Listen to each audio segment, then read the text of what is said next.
샬롬 로중 읽어주는 주입니다. 오늘은 3월 30일 목요일 로중입니다. 모든 일은 때가 있고 하늘 아래 모든 기획은 시기가 있다.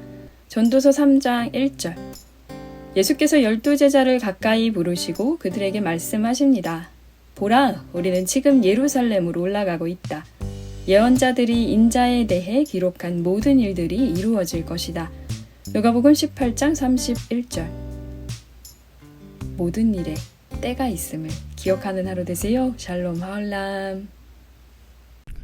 신약 성경에서 예수님 다음으로 특별한 지위를 가진 사람들이 있습니다. 바로 12사도예요.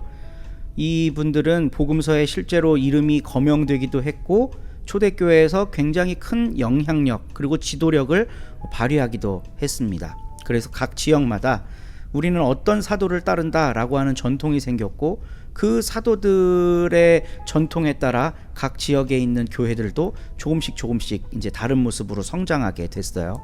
그 중에 이제 로마 가톨릭 교회가 붙잡은 사도가 베드로니까 일대 교황이 베드로가 돼서 베드로는 교회의 수장이었다. 그리고 그 뒤로 직계의 제자들이 예수님께서 주셨던 천국 열쇠를, 영적 열쇠를 들고 이 세상에서 하나님의 통치를 대리한다. 이제 이런 게 가톨릭 교회의 자랑이었겠죠. 그 제자들에게 그런 영광과 지위를 부여하는 것, 이거 아주 의미 있는 일입니다. 그 사도들이 편하게 죽은 사람이 거의 없어요. 다 예수님처럼 살다가 예수님보다 더 큰 공동체를 꾸려놓고 그리고 이제 하나님의 부르심을 받았죠. 근데 오늘 가르침의 본문을 보면요, 아주 재미있는 단어가 하나 있는데 예수께서 12제자를 가까이 부르셨다라고 이야기를 해요. 가까이 불렀다. 그 인도 힌두교 경전에 보면 우파니샤드라는 게 있습니다. 이 우파니샤드의 뜻이 뭐냐면 제자가 스승 곁에서 들은 지혜의 말씀이란 뜻이에요.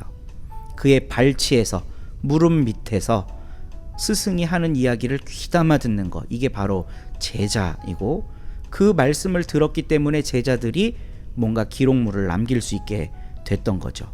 그러니까 제자는 스승의 가장 측근에서 그분이 하셨던 말씀을 깊이 있게 가까이 듣는 그런 축복받은 존재예요.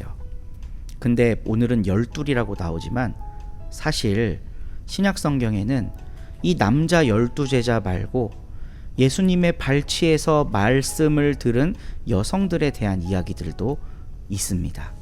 근데 남성 중심 언어로 쓰여진 성경에서 그들을 제자거나 사도거나 이렇게 규정해주지 않거든요.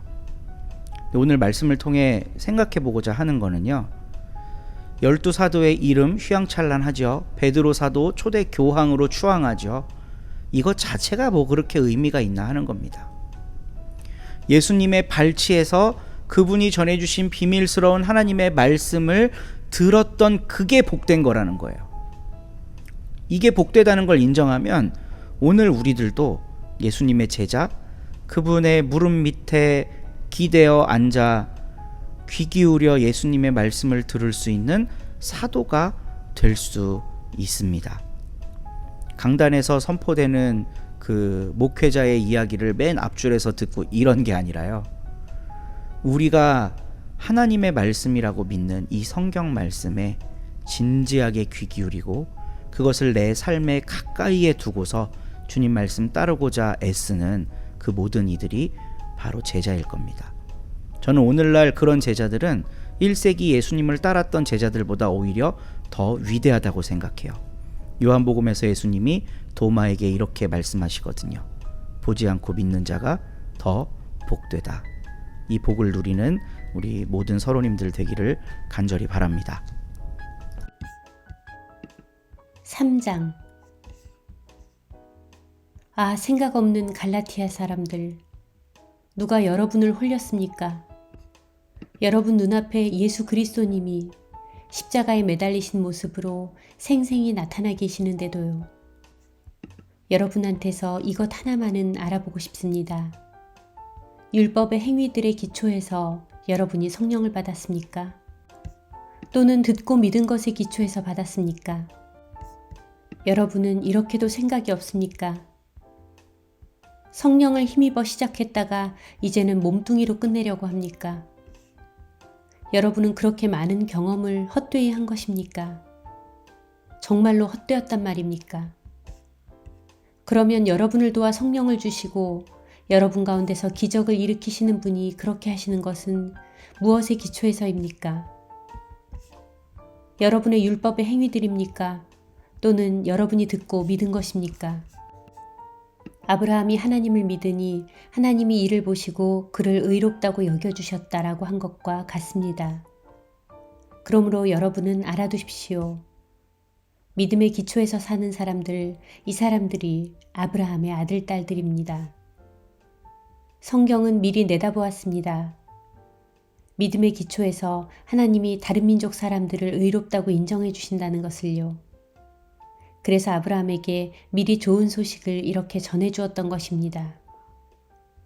모든 민족이 내 덕택에 복받을 것이다. 그래서 믿음의 기초에서 사는 사람들이 믿음의 사람 아브라함과 함께 복을 받습니다.